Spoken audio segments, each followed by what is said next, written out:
Salut les poolers et bienvenue au Dump and Chase de la semaine, épisode 21 de la saison 1 de 100% Pool, le podcast propulsé par Tout sur le hockey qui va vous aider à gagner votre pool cette année.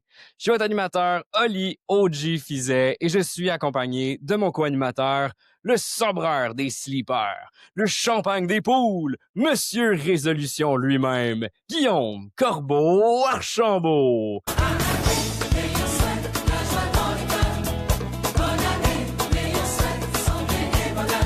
Guillaume, bonne année! Bonne année! Bonne année! Pour ceux qui nous écoutent le 10 janvier, ben tout bad. Bonne année en retard. Oui, tu l'as dit, bonne année. Écoute, c'est le retour de mes lunettes roses à l'épisode aujourd'hui pour le Dump and Chase. On va vous conseiller 2 joueurs à dumper dans le fond de votre pool, puis 6 joueurs à aller chasser pour bien débuter l'année. Écoute, plein de positivité en cette nouvelle année. C'est pour ça les lunettes joueurs, donc roses. 4 jeunes joueurs. 4 jeunes joueurs. Ça ne nous arrive pas souvent de proposer des jeunes joueurs. Aujourd'hui, on en a 4 pour vous. C'est un Tu m'as vraiment c'est un bon surpris. check. Tu m'as vraiment surpris. Positif. C'est vraiment pas ton genre, en plus de faire ça, de conseiller des jeunes joueurs. Écoute, c'est peut-être tes lunettes roses de ce début d'année. Mais avant tout, on a lu vos conseils pendant justement le temps des fêtes. On a vu que vous êtes allés liker nos pages. Merci beaucoup. Gagner plein d'abonnés. On est super contents. Pour ceux qui l'ont pas fait, ben, allez vous abonner à nos pages YouTube, Instagram et TikTok à 100 Pool Podcast. Vous aussi, venez nous poser vos questions, à savoir qui vous devez dumper, qui vous devez aller chasser, puis quel genre de résolution vous voulez prendre cette année, puis comment on peut vous aider. Puis en ce début d'année, on vous l'a dit, il n'y a pas beaucoup de joueurs à dumper pour cet épisode, mais le premier, on va commencer avec un joueur des Big Bad Bruins, Casey Mittelstadt, sur qui on n'était pas très, très fort en début d'année. Cette année, écoute, en ce début de nouvelle année, on vous dit d'abandonner. Ben, en fait, en début de saison, si ma mémoire est bonne, je devrais aller voir dans les archives. Mais je crois que je ne prédisais pas 35 points à Mittelstadt en début de saison. Il est dans un rythme de 41 et dans un profond ralentissement. Il y a 1 point à ses 6 derniers matchs, 2 à ses 8 derniers. C'est vraiment au ralenti pour Mittelstadt, un peu comme le reste de l'ensemble des Bruins. En fait, Mittelstadt, depuis que Pastrnak est de retour, lui, il est complètement éteint. Il joue actuellement sur, on va dire, un deuxième trio, mais dans la majorité des équipes, ce serait un 3e trio aux côtés de Pavel Zacha et Victor Arvidsson. Ça ne vole pas très, très haut. Ils se font d'ailleurs quand même souvent dominer en termes de possession de rondelles dans les matchs. Mais Mittelstadt n'a juste aucune statistique en progression ou presque par rapport à l'année dernière, outre son pourcentage de tir qui, lui, est à 25 %. Sinon, il tire juste une fois par match, le 1,1, ce qui est très bas. Il joue 15 minutes l'année dernière, en jouait 17. Moins d'avantages numériques, moins de tout que l'année dernière, dans lesquels il avait fait 40 points. Donc, si on coupe la moitié des buts qu'il a, là, vu que son pourcentage de tir est 2 fois trop élevé, il tournerait aux alentours d'un 35 points par saison. Fait que pour moi, Mittelstadt, c'est vraiment un dump catégorique. J'y ai jamais cru. Il semble qu'il y a des gens qui l'ont quand même sélectionné. Il y a eu un bon début de saison, quelques matchs de 2 points, ça aide. Mais là, je crois que sa place au sein du premier trio est impossible avec Lindholm, Geeky et Pastrnak. Ça semble être vraiment fixé pour le restant de la saison. Ouais.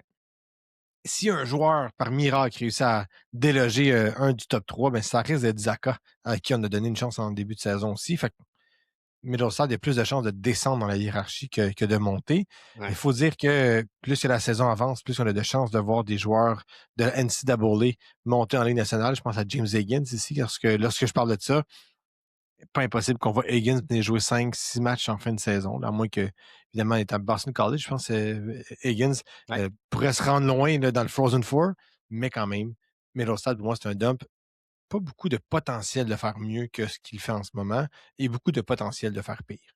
Ouais, puis en plus, tu l'as dit, tu sais, avec Zacha, il est 0 en 6. Ça va pas vraiment bien en termes de profondeur du côté des Bruins. Tu sais, quand des gars comme Alex Steves deviennent pertinents dans ton équipe pour te faire des points, ça va vraiment pas très bien. James Higgins pourrait venir sur un 2e trio, par exemple, puis essayer de venir aider une production de joueurs à la fin, mais je pense que dans vos pools, ce sera trop peu, trop tard.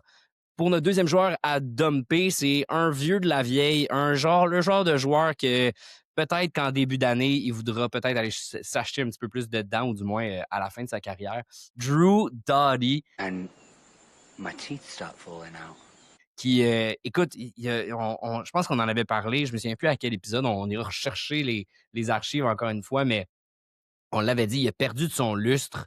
Il perd même un peu de points et d'occasions à un certain Brent Clark, qu'on aurait pu mettre dans les chases, qu'on l'a pas mis cette semaine, mais qui est pas mauvais. Mais justement, Drew Doughty, là, qui fait regretter plusieurs poolers là, depuis le début de l'année. C'était peut-être l'année de trop pour Dowdy. Je comprends qu'il voulait faire les Olympiques, qu'il a été sélectionné par, je suppose, par réputation. Là. Remarque que est-ce qu'il y avait vraiment 15 joueurs potentiels qui pourraient prendre sa place avec l'expérience qu'il amène?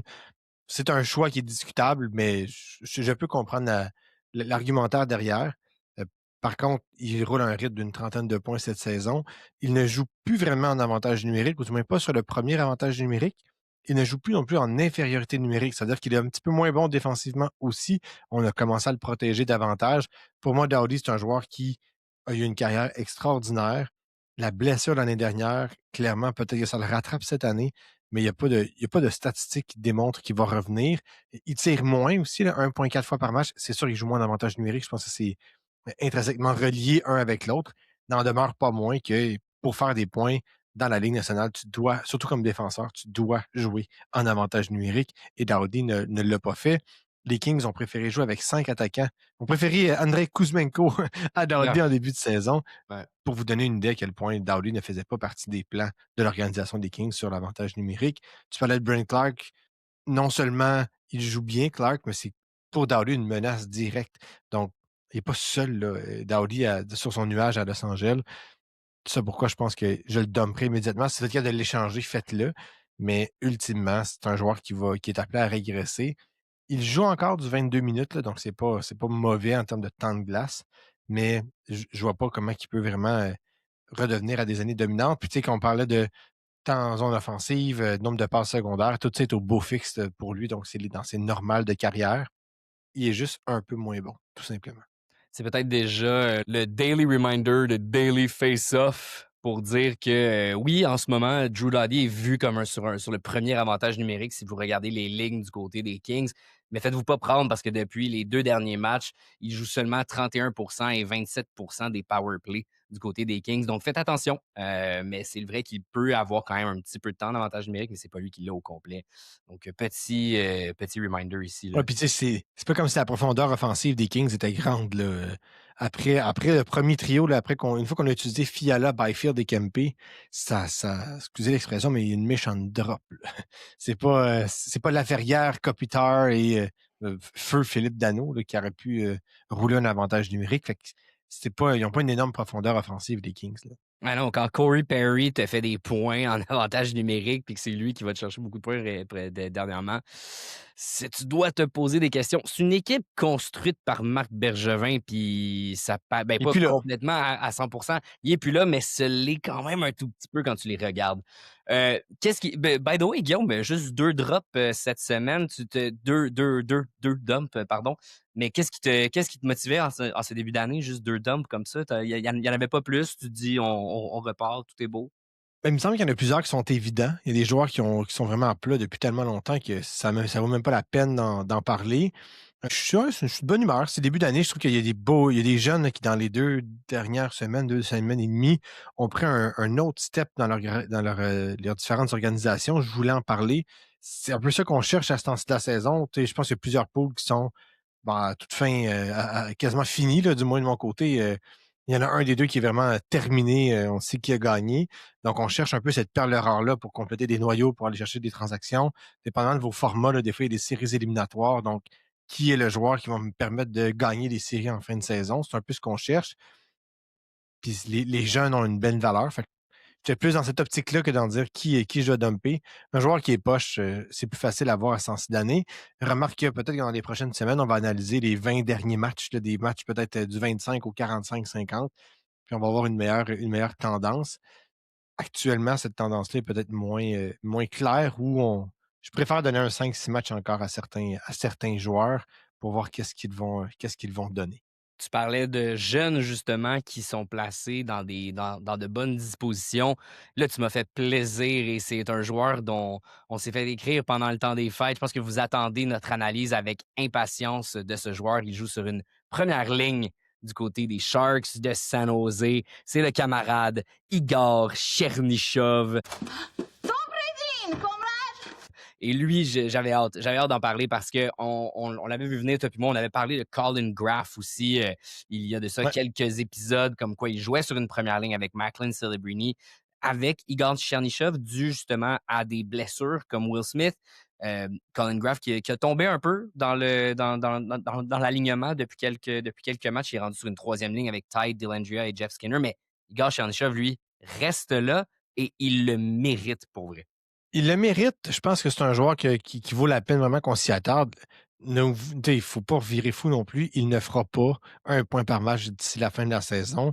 Mais c'est un joueur qui a su profiter de l'opportunité de jouer avec Celebrini et avec l'absence de Will Smith, évidemment, et que ça fonctionne très, très bien. Il ne joue pas beaucoup en avantage numérique, de Chernyshov. Chernyshov. J'ai de la misère avec son maudit nom de russe. Hey, watch it. On parle d'un gars qui joue environ une vingtaine de pourcents de l'avantage numérique des Sharks, donc c'est quand même peu. On lui préfère encore Alex Venberg actuellement là, du côté de San Jose, à qui on a accordé d'ailleurs un contrat de 3 ans, 18 millions. Ouais. Complètement fou comme contrat d'ailleurs. Bref, on pourra en reparler.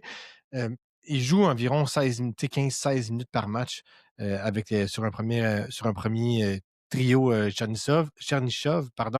Mais jouer avec Macklin Celebrini, c'est un peu ça que ça fait. Puis ça me fait poser la question de savoir est-ce que Will Smith pourrait être muté au sein d'un deuxième trio pour peut-être équilibrer un peu plus ses forces à San Jose. On sait qu'ils sont pas loin des séries des Sharks. Est-ce que c'est quelque chose qu'on pourrait faire? C'est une question à se poser quand ça va être au retour de Smith.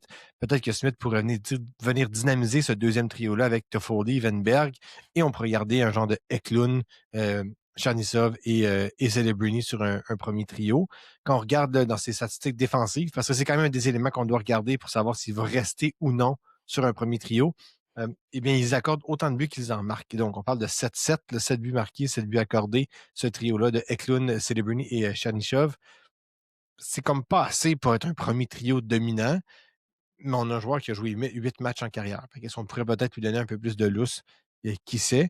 Pour moi, c'est vraiment c'est un gars que j'irais chercher immédiatement. Il a vraiment tout cassé aussi dans la Ligue de l'Ontario lorsqu'il est arrivé l'année dernière, Ouais. en faisant quasiment 2 points par match. Dominé dans la Ligue américaine, vraiment dominé à tous les niveaux, nord-américains du moins. Je pense que ça tombe sous le sens qu'il va avoir sa place dans la formation l'année prochaine. Surveiller aussi Quentin Musty, qui va très bien dans la Ligue américaine. Peut-être que les Sharks sont un top 6 là, assez facile à compléter là, avec Eklund, Celebrini, Chernyshov, Smith, Misa et Musty. Je pense qu'on a tous les éléments sous la main. Puis on va avoir un troisième trio de luxe avec genre de Venberg, Toffoli et Graff, par exemple. C'est quand De, même pas piqué des verres.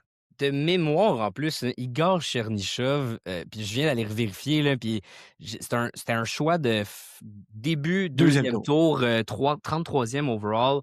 C'était un gars avec beaucoup de talent qui était tombé un peu dans le ranking, puis c'est parce qu'il avait pogné un coup de soleil lors Ouais. d'une performance, d'une espèce de camp d'entraînement pour les Russes. You're sunburned. Il avait pas pu performer autant ou même participer à certaines choses à cause d'un coup de soleil. Peut-être que certains avaient dit qu'il avait manqué de sérieux. Écoute, là, Là, il est assez on va le nausé, prendre au il est sérieux en ce gâté. moment. Là. Ah ouais, c'est ça, exact. Mais là, en ce moment, on doit le prendre au sérieux parce que il est en feu, il n'y a pas de coup de soleil, puis tant mieux pour lui en Absolument. ce début d'année. Deuxième joueur à aller chasser, un défenseur, ce qui est rare, il faut en profiter, puis un jeune défenseur en plus. Denton Mateychuk du côté des Blue Jackets de Columbus, qui a profité quand même de la blessure à Zach Werenski qui vient de revenir là, depuis 2 matchs. Est-ce que tu penses qu'il peut tenir ce genre de performance malgré le retour de Zach Werenski? Pense pas qu'il va avoir le même niveau. On s'entend que c'est un joueur de 21 ans. Un défenseur de 21 ans, c'est quand même rare que ça performe. Ce n'est pas Lane Hudson qui veut. Je pense que c'est la troisième fois que je dois dire ça depuis le début de la saison, mais c'est vrai quand même. Mais il y a un pacing en ce moment, un rythme de 43 points. Est-ce qu'il peut devenir un joueur d'une trentaine de points cette saison? Je pense que c'est un potentiel qui est tout à fait atteignable. Ça lui en prendrait 9 dans les 40 prochains matchs, ce qui est quand même tout à fait raisonnable. Ouais. Pour lui, il peut en chercher une quinzaine. Je pense que oui.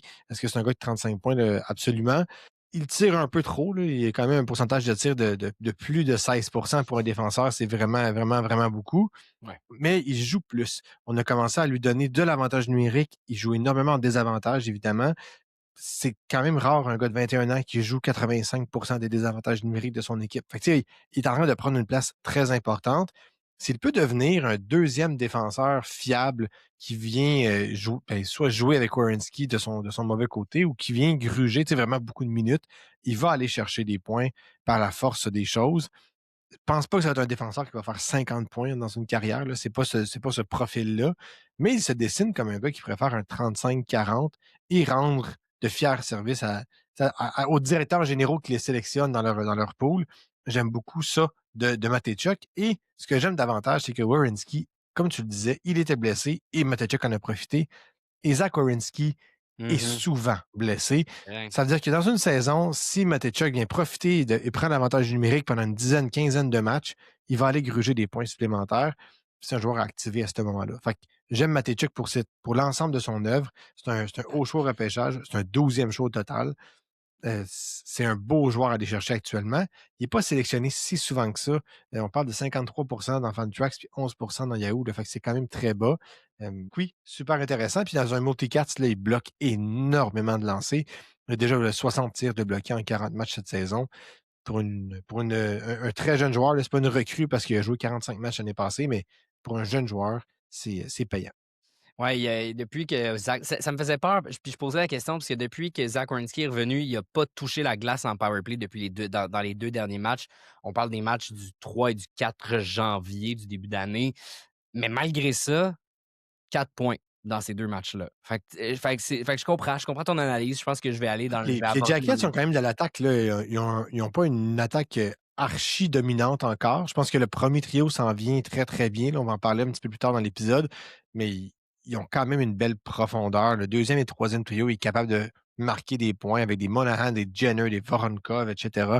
C'est intéressant. Donc, j'aime les Jackets dans cet aspect-là. Puis donc, c'est payant pour des défenseurs. Quand tous les trios peuvent marquer, les défenseurs sont probablement ceux qui en profitent le plus par des passes secondaires, tout simplement.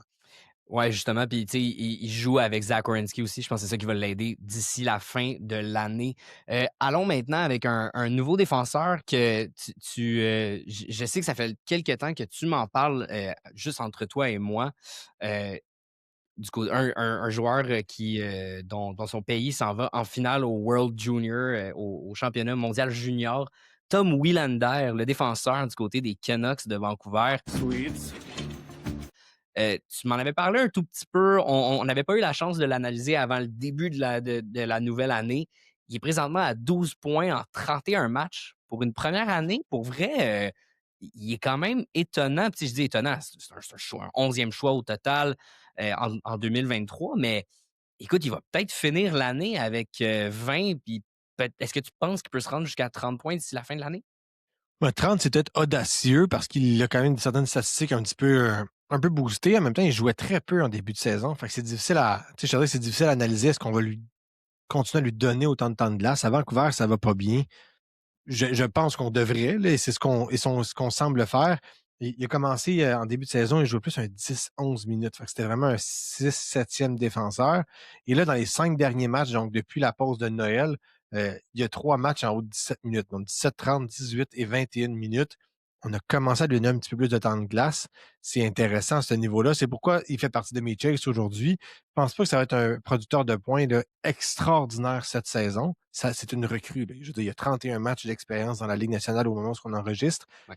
Mais à long terme, je crois qu'il y a un beau potentiel d'aller chercher, d'être le droitier de Ziv Bouyum, par exemple, sur une première paire à Vancouver, et d'aller chercher d'être un nouveau Devin Taves ou un nouveau... nommez-moi un deuxième défenseur là, dans une bonne équipe et d'aller chercher sa part de points à ce niveau-là. Je crois que c'est super intéressant. Mais Et on lui donne plus que Philippe Ronek, parce que c'est Philippe Ronek, le droitier là, numéro 1, ben, qui joue avec actuellement, Ziv Bouyum en ce moment. mais à terme, Tu cherches qui va remplacer Philippe Hronek dans ce rôle-là. Puis je pense que Villander a été repêché 11e au total. Je crois que ce rôle-là lui est destiné. C'est un défenseur qui est fiable défensivement, qui est capable de générer de l'attaque. Je ne dis pas que demain matin, Hronek va se ramasser sur une troisième paire, mais en ce moment, Villander, oui, je ne sais pas s'il faut dire le W ou le V, là, vous m'excuserez ma prononciation, Villander. mais il est appelé à jouer ce rôle-là sur une première paire, puis à jouer davantage.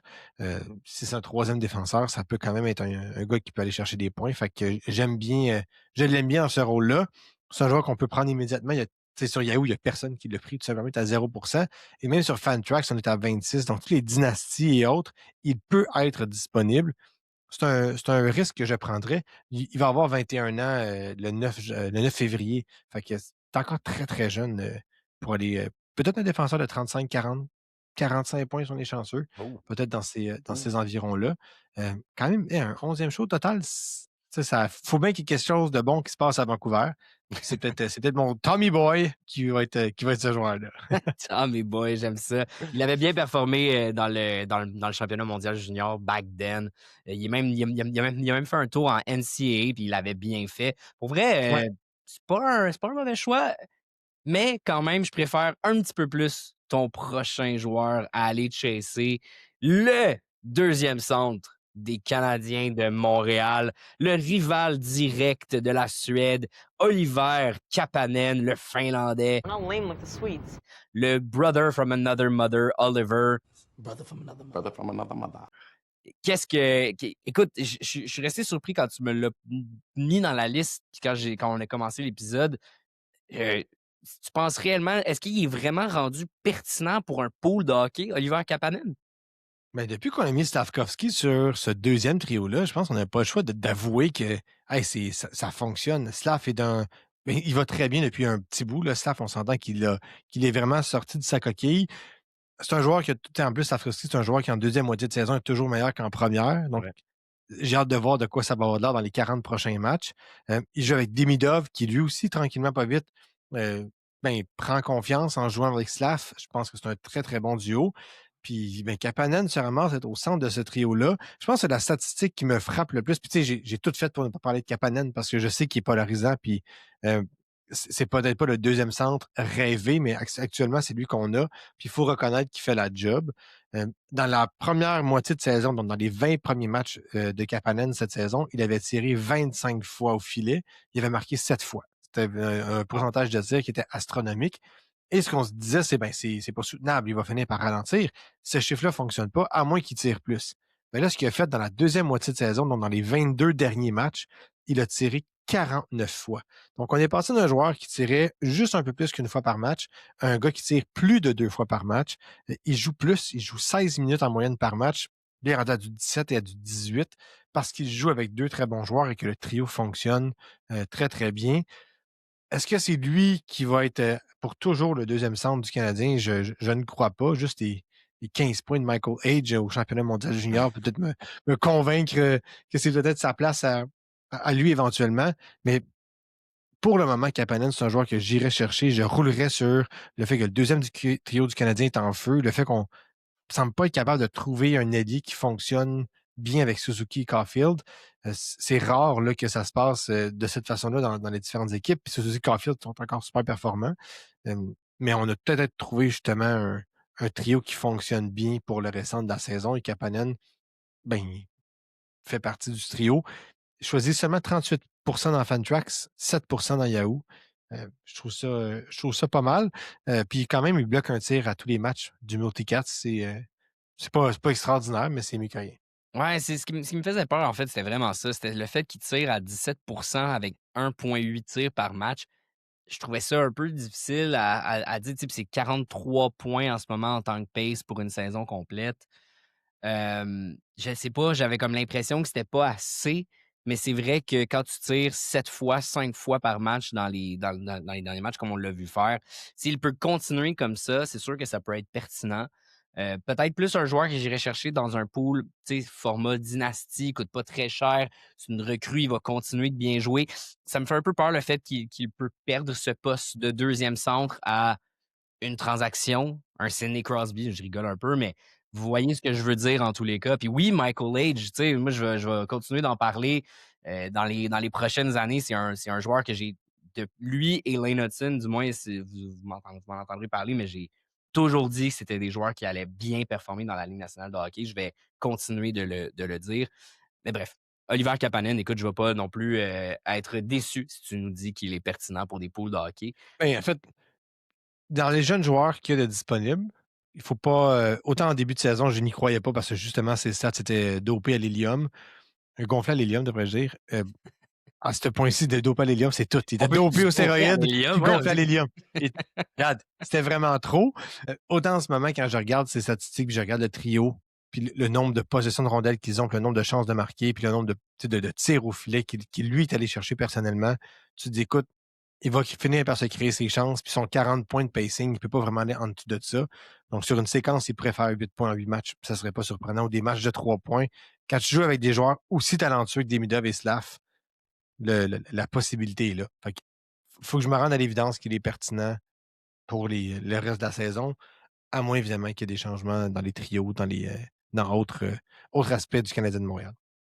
Maintenant, dans les 2 derniers joueurs, l'avant-dernier qu'on va vous conseiller à aller chasser, c'est un joueur que j'ai conseillé cette fois-ci. Ça arrive de temps en temps, écoute, que je suis capable de conseiller des joueurs à aller T'en as chasser. un bon, t'en as un bon. Yeah, I can do that too. Puis pour vrai, tu sais, on vous dit souvent, puis tu l'as dit plus tôt, on cherche souvent des joueurs qui ont ce déploiement-là de premier trio, de power play. Et là, il y a un échange dans la Ligue nationale de hockey qui est peut-être passé un peu sous le radar pendant les fêtes que certains DG de pôles de hockey ont peut-être pas vu parce que sur Yahoo, il est sélectionné à 21 à Fantrax, 44 et pourtant, ben, il est 7 points en 7 matchs. C'est Mason Marchment qui, lui, avait connu des belles années avec les Stars, avait connu quand même des belles années aussi avec la Floride. Là, il arrive sur un premier trio, joue avec Adam Fantilli puis le camarade Marchenko. Écoute, ça va bien. Récolte des points en power play. Il devrait peut-être tirer un petit peu plus, mais dans les derniers matchs, depuis qu'il est avec Columbus, tire 3-4 fois par match. Il y a un beau déploiement. Franchement, là, c'est un joueur que vous devriez aller chasser tout de suite s'il est disponible sur le waiver wire ou dans vos ballottages de pool, peu importe le format que vous avez. Tu sais, on l'a dit, c'est vraiment ce genre de déploiement-là qu'on cherche pour pouvoir gagner des poules. Si lui n'a pas été vu par vos collègues, allez le chercher, ça vaudrait vraiment la peine. D'autant plus que, tu sais, Fantilli, on en a parlé, je pense, juste avant les fêtes, qui jouait vraiment très, très bien, il tirait énormément au filet, les points n'étaient pas encore au rendez-vous. C'est encore le cas là, en début d'année, là, ça n'a pas changé de bord encore. Les Jackets sont vraiment une passe assez difficile là, dans la saison. Ils sont en train de devenir à la fin, à la queue là, de l'association Est. Ça veut dire qu'éventuellement, ça va finir par rentrer. Et Marchment, en ce moment, lui fait des points et Fantilli ne les accumule pas à pu finir. C'est-à-dire que quand Fantilli va exploser un peu plus, Marchenko aussi, ben Marchment va être sur ce trio-là. Je pense que Marchment, puis je suis pas un spécialiste là, du déploiement des joueurs de hockey ou de la psychologie sportive, mais quand on regarde ses statistiques, quand il joue avec des bons joueurs, il fait des points. C'est ce genre de joueur-là. Quand il joue avec des moins bons joueurs, moins talentueux, il fait moins de points. Là, ils vont me dire, ah oui, c'est évident. Pas tant. Parlez-en à Carler Yamamoto, puis à Yessi Puliou-Yarvi, puis à tous les alliés qui ont joué avec McDavid. C'est pas tout le monde qui fait des points quand il joue avec des joueurs élites. Parchment semble être dans ce profil-là. À Dallas, c'était ça. Avec les Panthers, c'était la même chose. Puis qu'on avait à Seattle, ben, il y a moins de talent, il y a moins d'offensive. Et ça a été moins intéressant. Là, il joue avec Marchenko, Fantilli. Il commence à faire des points. Ce sont des joueurs probablement plus talentueux que l'ensemble de l'équipe du Kraken. Fait que j'aime cet aspect-là de Marchment. Je pense pas qu'il va finir avec 1 point par match d'ici la fin de la saison, mais est-ce qu'un point 66, là, une genre de saison de 55-57 points en termes de rythme avec les Jackets, c'est possible? Absolument.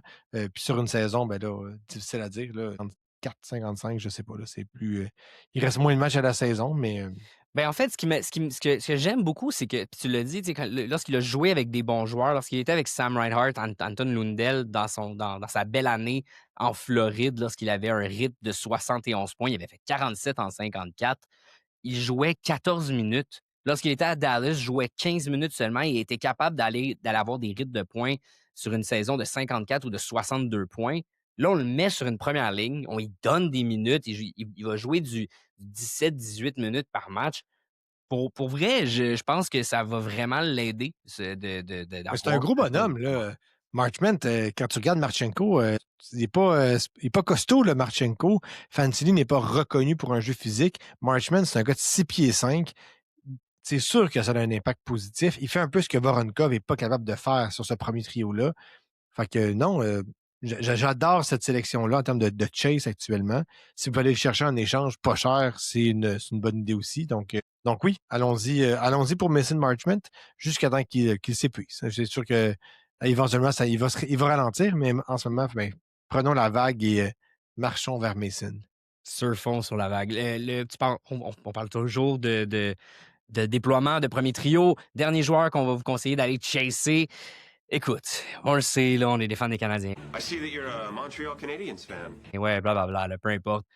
Bobby McMann avec les Leafs de Toronto sur un premier trio avec Austin Matthews qui s'est réveillé, Max Domi qui récolte des points sur un premier trio aussi. Mais forcé d'admettre, le Bobby McMann, si son déploiement continue comme ça. Et on a hésité aussi à parler de Mathias Maccelli. Peut-être que tu peux me parler de ces deux joueurs-là. Là. Tu nous conseilles d'aller chercher 2 joueurs des Leafs cette semaine. Mais Macciardi, c'est un peu pour le même principe. On lui donne juste plus de temps de glace, un peu plus d'avantages numériques. Son pourcentage de tir était juste vraiment élevé. Là, c'est pourquoi on le recommande pas officiellement. Là. Je suis pas prêt à dire qu'il va continuer à accumuler autant de points, mais il va faire probablement mieux que ce qu'il faisait en début de saison, juste parce qu'il joue plus, là, tout simplement.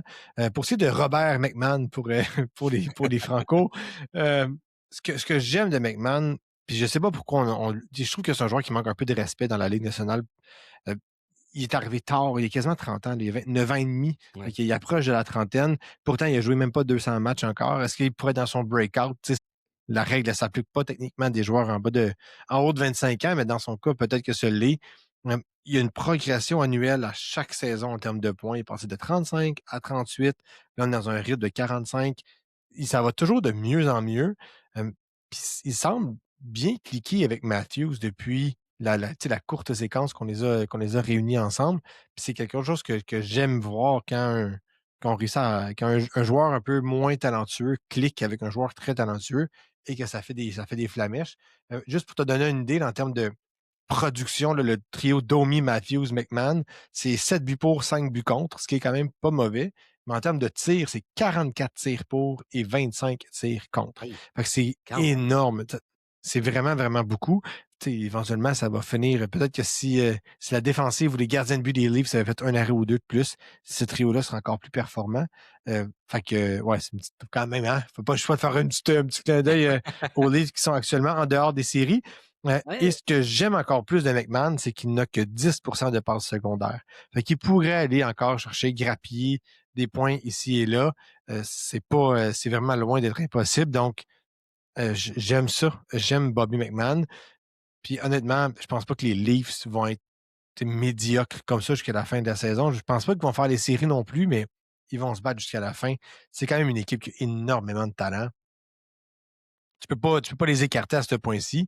Fait que c'est ça. McMann, moi, je trouve que c'est un beau joueur à aller chercher dans un chase comme ça. C'est une belle histoire, franchement. Là. Un gars qui est passé par la ECHL, la East Coast, comme on dit. C'est un joueur qui amène de l'énergie. C'est un gros bonhomme. 217 livres quand même pour son frame de 6 pieds 7, de 6 pieds 2, pardon. I wish 6 pieds 7. Imagine. Non, mais il frappe beaucoup en plus. C'est un gars qui frappe 2 fois par match. Il réussit à tirer à 2 tirs par match. S'il peut continuer à avoir un déploiement comme ça puis d'avoir encore plus de minutes, pour vrai, oui, je vais aller le regarder. Ça va me faire plaisir de prendre un peu de temps. Je suis quand même content, juste peut-être dire que Mathias Maccelli, j'avais dit en début d'année qu'il y avait l'opportunité d'engranger des points dans une équipe comme les Leafs, si on lui donnait la chance et les minutes, il aurait été capable, parce que c'est un gars qui est capable de faire beaucoup, beaucoup de passes. Content de voir quand même qu'il est capable et qu'on peut quand même lui en donner. On l'a essayé quand même en début de saison avec les gros, c'est sûr que ça n'avait pas trio, fonctionné. Ça n'avait pas cliqué, mais tu sais, je l'ai dit tout le temps, nouvel environnement, c'est pas toujours facile. Il faut que tu t'adaptes, il faut que tu t'habitues. Bérubé à Toronto, c'est pas nécessairement pas nécessairement le coach le plus facile, je pense. Fait que si tu te pognes un peu le cul, excusez-moi, mais il va pas être tendre à ton endroit. Un gars comme Bobby McMahon, je pense, fit avec un Craig Berube. Donc, ouais, c'est le dernier joueur à aller chasser cette semaine du côté de Toronto. De votre côté, est-ce que vous avez un joueur qu'on a oublié que vous aimeriez savoir si on pense qu'il vaudrait la peine ou non? Ben, allez nous écrire justement sur nos pages de médias sociaux, YouTube, Instagram, TikTok. Allez vous abonner, allez nous écrire en commentaire, liker nos contenus, ça nous fait vraiment plaisir. Ça nous permet de continuer de faire ça durant l'année, puis qu'on va recommencer l'année prochaine. Moi puis Guillaume, on a passé le temps des fêtes ensemble, puis le 31 justement, à célébrer la bonne année, mais aussi à préparer quand même la fin de cette année et même le off-season. On apprécie vraiment beaucoup tous vos bons mots et tout votre support. Donc, continuez, ça nous fait vraiment plaisir. Puis on espère qu'on va vous aider encore à gagner votre pool cette année. Salut les poolers.